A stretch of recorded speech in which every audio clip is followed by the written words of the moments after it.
नमस्कार, मैं पायल और आप देख रहे हैं DNN इंडिया। जवाहरलाल नेहरू अस्पताल में बने पीडियाट्रिक ब्लॉक में बच्चों का इलाज शुरू हो गया है। विधानसभा अध्यक्ष वासुदेव देवनानी के द्वारा आज इसका शुभारंभ किया गया। मंगलवार को प्रदेश के मुख्यमंत्री भजनलाल शर्मा ने वर्चुअल इसका उद्घाटन किया था। अजमेर संभाग के सबसे बड़े जवाहरलाल नेहरू अस्पताल में बने पीडियाट्रिक ब्लॉक में बच्चों का इलाज शुरू हो गया है। विधानसभा अध्यक्ष वासुदेव देवनानी के द्वारा आज इसका शुभारंभ किया गया। मंगलवार को प्रदेश के मुख्यमंत्री भजनलाल शर्मा ने वर्चुअल माध्यम से इसका उद्घाटन किया था। विधानसभा अध्यक्ष देवनानी ने कहा कि अजमेर में चिकित्सा सुविधा बढ़े और आधुनिक रहे, इस दृष्टि से यहां पर पीडियाट्रिक वार्ड और गर्ल्स हॉस्टल सहित पार्किंग की शुरुआत की गई है। पीडियाट्रिक वार्ड वास्तव में पूरे राजस्थान में आधुनिक बना है। उन्होंने कहा कि आगामी दिनों में जल्द ही मेडिसिन ब्लॉक का भी शुभारंभ किया जाएगा। इस ब्लॉक में पलंग व जीवन रक्षक मशीनरी भी लगाई गई है। यह भवन फायर प्रूफ और वातानुकूलित है। करीब 35 करोड़ की लागत से 244 बेड की क्षमता का यह ब्लॉक बनकर तैयार हो चुका है। हर वार्ड में बच्चों के लिए म्यूजिक थेरेपी की व्यवस्था की गई है। 6 मंजिला 7000 वर्ग मीटर में बने पीडियाट्रिक ब्लॉक में ऑटोमेटिक बेड लगाए गए हैं। 44 बेड ग्राउंड फ्लोर पर इमरजेंसी व PICU यूनिट बनाई गई है। अजमेर में चिकित्सा सुविधाएं बढ़े, आधुनिक रहें, इस दृष्टि से यहाँ पर आधुनिक पीडियाट्रिक वार्ड, यहाँ पर गर्ल्स हॉस्टल PG और साथ में पार्किंग, 3 काम बनने शुरू हुए। चौथा एक मेडिसिन ब्लॉक का भी यहाँ पर रचना हुई। तो स्मार्ट सिटी के माध्यम से चारों बनने शुरू हुए। कल हमारे माननीय मुख्यमंत्री जी ने तीनों का लोकार्पण किया। आज तीनों का निरीक्षण करके इसका शुभारंभ अभी आज किया है। उस शुभारंभ में पीडियाट्रिक वार्ड वास्तव में पूरे राजस्थान में सर्वश्रेष्ठ बना है, 5 स्टार बना है। यहाँ कुल मिला के 210 बेड हैं 5 मंजिलों पे और प्रत्येक मंजिल पर 42 बेड हैं, जिसमें सारी व्यवस्थाएं वेंटिलेटर से लेकर के आधुनिक उपकरण उसके बेड पर ही है और एक्सरे से लेकर के सारी सुविधाएं उस बेड पर ही होंगी। मैं समझता हूँ ये अजमेर के चिकित्सा सुविधाओं में मील का पत्थर साबित होगी। फिर जब भी हम मेडिकल कॉलेज हॉस्पिटल आते हैं, सबसे बड़ी प्रॉब्लम यहाँ पे पार्किंग की रहती है। चारों ओर कहीं 2 व्हीलर खड़े हैं, कहीं 4 व्हीलर हैं। अब इस यहाँ पर जो पार्किंग का प्लेस बना है, मैं समझता हूँ इसके कारण से हॉस्पिटल में ये पार्किंग की समस्या दूर होगी। जो इधर उधर व्हीकल खड़े रहते हैं उससे निजात मिलेगी। तो इमरजेंसी में आने वाले या बाकी रोगियों को आने वाले, अटेंडेंट को आने वालों को भी एक समस्या से निजात मिलेगी। मैं समझता हूँ ये एक बहुत ही अजमेर के लिए पॉजिटिव है। हॉस्पिटल की व्यवस्थाओं में बहुत अच्छा रहेगा।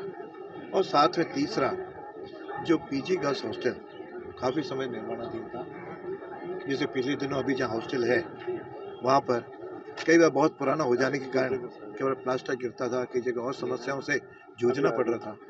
वो सबसे भी निजात मिल करके आज PG गर्ल्स हॉस्टल भी प्रारंभ होने जा रहा है। मैं तो बहुत जल्दी हम आगामी कुछ महीनों में मेडिसिन ब्लॉक का भी प्रारंभ करेंगे, क्यों इस बार यहाँ जिस तरह से सुपर स्पेशलिटी ब्लॉक की सरकार ने घोषणा की है, ये सारी व्यवस्था हो जाने के बाद फिर सारा कंसंट्रेशन उस पर रहेगा। तो अजमेर का ये JLN हॉस्पिटल संभाग का हॉस्पिटल के रूप में आगे सारे मरीजों को अपने अच्छी चिकित्सा सुविधाएं देते हुए, जो केंद्र सरकार राज्य सरकार का सोच है कि हर जगह कोई निरोगी रहे, सबको चिकित्सा सुविधाएं मिलें, उस ओर एक कदम आगे बढ़ा रहे हैं। और मेडिकल कॉलेज सीटें भी यहाँ पे बढ़ी हैं। मतलब इन सब से यह हॉस्पिटल शायद इस आगामी कुछ वर्षों में यहाँ का बहुत ही सुविधा युक्त और सब समस्याओं के निदान और चिकित्सा आधुनिक सुविधाओं के साथ युक्त होगा। मैं राजस्थान सरकार को अपनी ओर से बधाई भी देता हूँ और आभार व्यक्त करता हूँ जिन्होंने हमारे अजमेर के लिए इतना। चिश्तिया सिलसिले के बुजुर्ग और सूफी हजरत ख्वाजा गरीब नवाज के पहले खलीफा हजरत बाबा कुतुबुद्दीन बख्तियार काकी का 2 दिवसीय उर्स का आगाज हो गया है। अजमेर शरीफ दरगाह में उर्स की महफिल हुई और चादर का जुलूस निकाला गया। चिश्तिया सिलसिले के बुजुर्ग और सूफी हजरत ख्वाजा गरीब नवाज के पहले खलीफा हजरत बाबा कुतुबुद्दीन बख्तियार काकी का 2 दिवसीय उर्स का आगाज हो गया है। अजमेर शरीफ दरगाह में उर्स की महफिल हुई और चादर का जुलूस निकाला गया। खुदा में ख्वाजा की जानिब से बाबा कुतुब का सालाना उर्स मनाया जाता है। इस अवसर पर चिश्तिया सिलसिले का शजरा भी पढ़ा जाता है और घर घर नियाज भी दिलाई जाती है।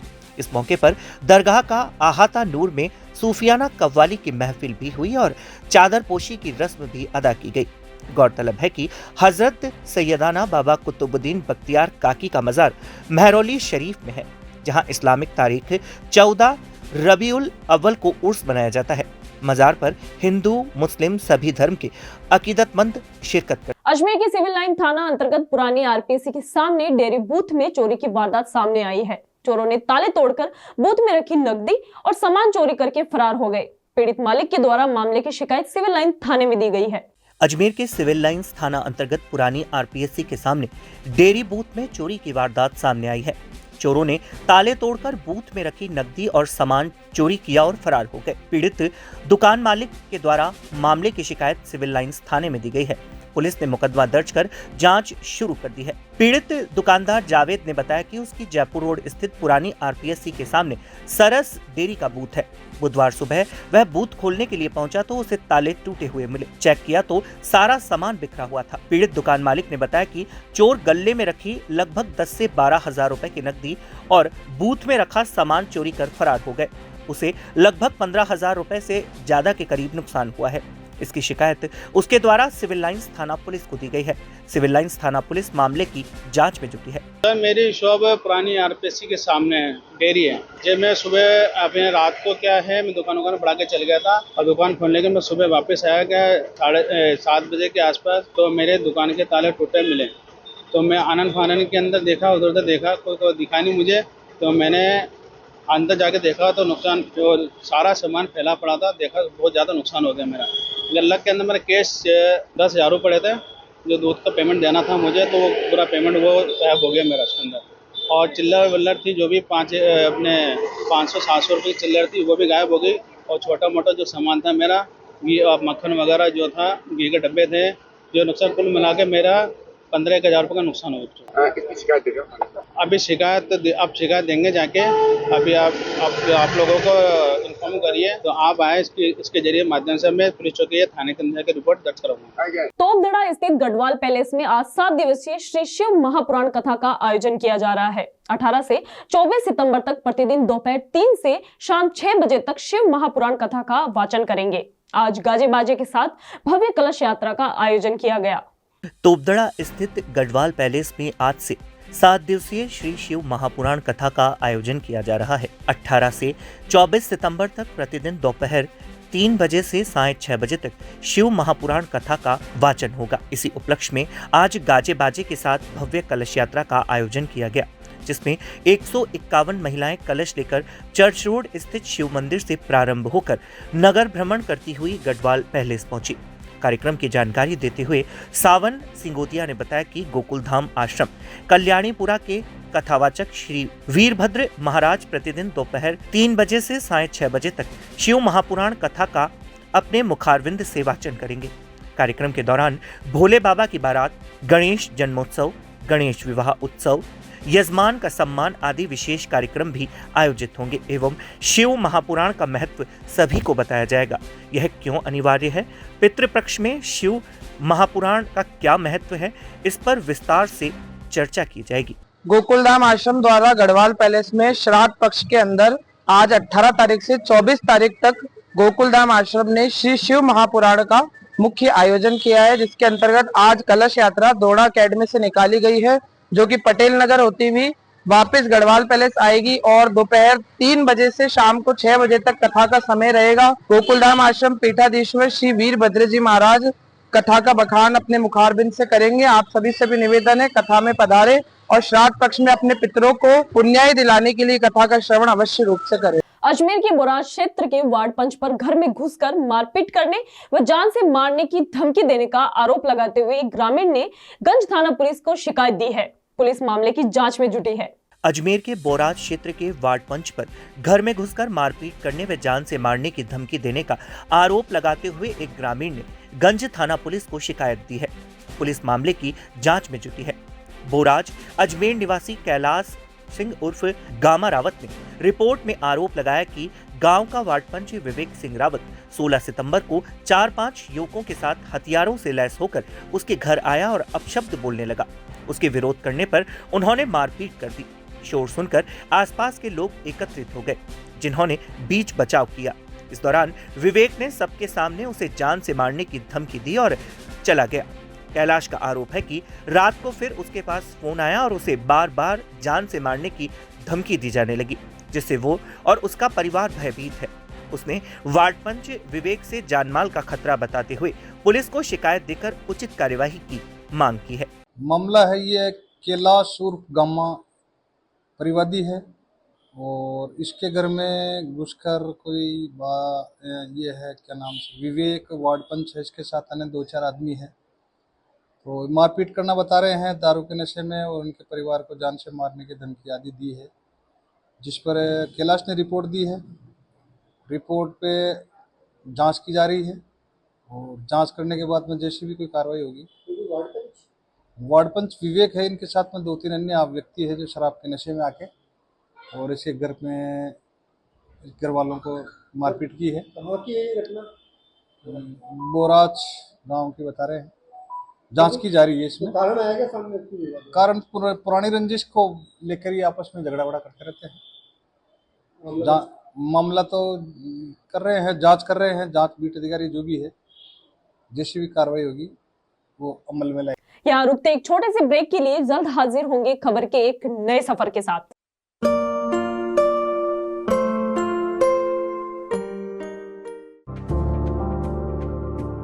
Are you not excited?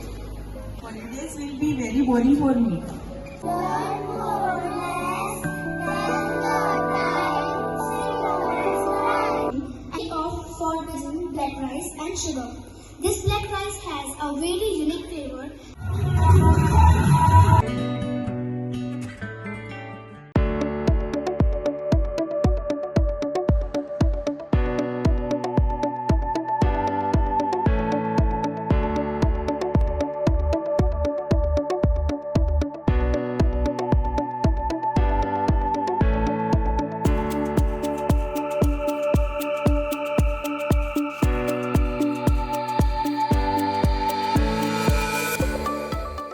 माखोपुरा स्थित शिव रेजिडेंसी कॉलोनी के घरों में थलाथल पानी भरने से पूरे कॉलोनी वासियों का जनजीवन प्रभावित हो रहा है।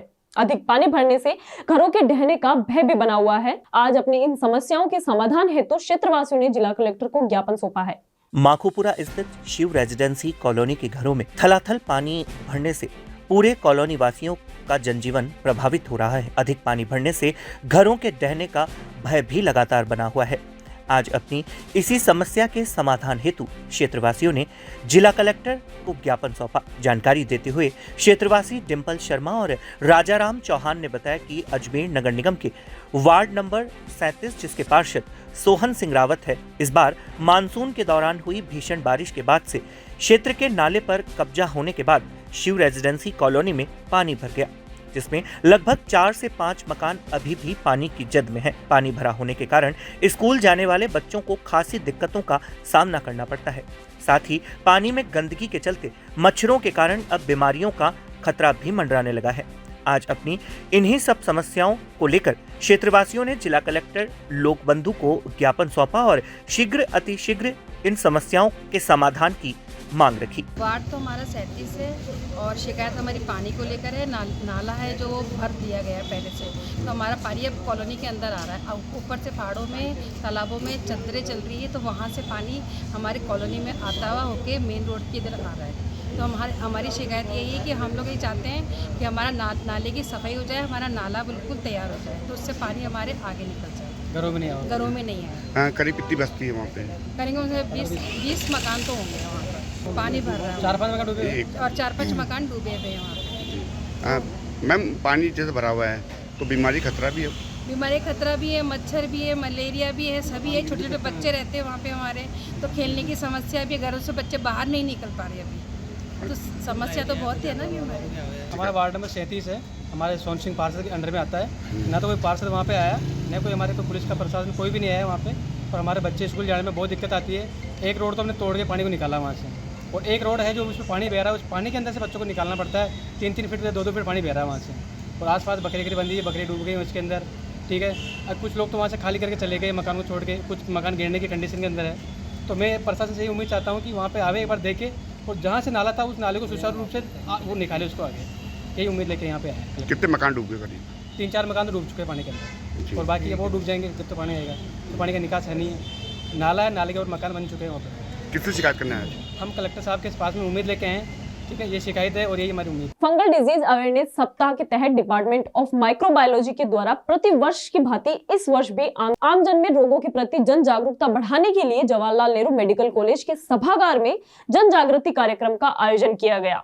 फंगल डिजीज अवेयरनेस सप्ताह के तहत डिपार्टमेंट ऑफ माइक्रोबायोलॉजी के द्वारा प्रतिवर्ष की भांति इस वर्ष भी आमजन में रोगों के प्रति जन जागरूकता बढ़ाने के लिए जवाहरलाल नेहरू मेडिकल कॉलेज के सभागार में जन जागृति कार्यक्रम का आयोजन किया गया। कार्यक्रम का जवाहरलाल नेहरू मेडिकल कॉलेज के प्राचार्य डॉक्टर अनिल सामरिया द्वारा विधिवत उद्घाटन किया गया। कार्यक्रम में जेएलएन अस्पताल के वरिष्ठ चिकित्सकों के साथ साथ कई गणमान्य लोग उपस्थित रहे।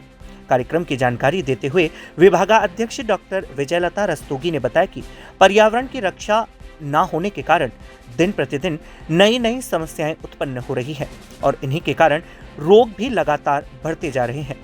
रोगों की जन जागृति हेतु आज फंगल डिजीज अवेयरनेस सप्ताह के तहत डिपार्टमेंट ऑफ माइक्रोबायोलॉजी के तत्वावधान में जन जागरूकता कार्यक्रम आयोजित किया गया, जिसमें अजमेर शहर के स्कूल कॉलेजों के साथ साथ अलग अलग संस्थाओं को आमंत्रित किया गया ताकि उन्हें ज़्यादा से ज़्यादा जागरूक किया जा सके। फंगल डिजीज अवेयरनेस वीक जो है एक सीडीसी का प्रोग्राम है जो हर साल 2-3 साल से हो रहा है और हर साल कंडक्ट करते हैं। लास्ट ईयर भी हम लोगों ने कंडक्ट किया था फ्रॉम डिपार्टमेंट ऑफ माइक्रोबायोलॉजी। आजकल क्योंकि बढ़ते रोग, चारों तरफ रोग ही रोग हैं, इतने डेवलपमेंट्स हो गए हैं, इतने हेल्थ एडवांसमेंट्स हो गए हैं, पर बीमारियां खत्म नहीं हो रही हैं, बढ़ती जा रही हैं। कारण क्या है? अब ये न्यू एडिशन हो गया फंगल डिजीज़ेस का, जो आजकल बहुत ज़्यादा उत्पात मचा रहा है। और ये इसलिए हो रहा है क्योंकि हम पर्यावरण की रक्षा नहीं कर रहे हैं, पर्यावरण को नष्ट करते जा रहे हैं। जो उनका मूल घर है वो पर्यावरण है। जब वो नष्ट होगा तो वो बाहर निकल के आएगा, और साथ में जो उर्वरकता जो सॉइल में था वो खत्म हो रहा है उन पे, क्योंकि फंगिसाइड्स छिड़के जा रहे हैं। तो ऐसे उर्वरकता जब खत्म होती है तो ऐसे ज़मीन में उपजे अनाज हम खा रहे हैं और वही अनाज जानवर भी खा रहे हैं। तो ये पूरा पंच महाभूतों का जो है एक आपस में जुड़ाव है, जिसे अब बेटर समझ में आने लगा है। WHO भी मानने लगा है कि वन हेल्थ अप्रोच करना पड़ेगा ताकि ये बढ़ती जो फंगल डिजीज़ेस है इस पे रोकथाम किया जा सके। फंगल डिजीज़ेस जो कॉमन है अजमेर में वो है कैंडिडा इन्फेक्शन, जो कि एक बहुत सिवियर ईस्ट इन्फेक्शन होता है। क्रिप्टोकोकोसिस है जो कि एड्स पेशेंट्स में ज़्यादा है, जो अजमेर में भी पाया जा रहा है। म्यूकोरमाइकोसिस तो हम लोग देख ही चुके हैं कोविड टाइम में, जिसको black fungus, yellow fungus, white fungus के नाम से जाना जाता था। तो इस प्रकार जो हैं कई प्रकार के फंगल बीमारियां आजकल दिन प्रतिदिन बढ़ रहे हैं। तो अभी हाई टाइम है कि हम लोग इसके प्रति अवेयरनेस क्रिएट करें। तो हमारा डिपार्टमेंट ऑफ माइक्रोबायोलॉजी की तरफ से ये जो आयोजन है, इसका मुख्य कारण ये है कि हम इसके बारे में जागरूकता क्रिएट करें, इस पे मंथन करें, और सभी सेक्टर्स के लोग, जैसे इस प्रोग्राम में हमने समाज से, जैसे रोटरी मिड टाउन से लोग आए हैं, समाज से जुड़ाव है, मेडिकल कॉलेजेस के अलावा गवर्नमेंट कॉलेजेस से, स्कूल से, सबको हमने इनवाइट किया है ताकि सब मिल के इसके प्रति मंथन करके इसके रोकथाम हेतु श्रेष्ठ प्रयास कर सकें। इसके लिए हमारे पास आज बहुत गणमान्य मेडिकल डॉक्टर्स हैं जो स्पीकर्स हैं, और अंत में पैनल डिस्कशन भी होगा। इसका उद्घाटन हमारे प्रिंसिपल डॉक्टर अनिल सावरिया द्वारा किया जाएगा, और साथ में एडिशनल प्रिंसिपल्स एंड सुपरिटेंडेंट्स होंगे, और गवर्नमेंट कॉलेज से और रोटरी की तरफ से रिप्रेजेंटेटिव्स होंगे। तो हम उम्मीद करते हैं कि अजमेर की जनता के लिए हम आगे भी इसी प्रकार जागरूकता क्रिएट करते रहें और उनको बताते रहें कि अब हमें क्या करना होगा ताकि ये बढ़ते हुए रोगों पर हम।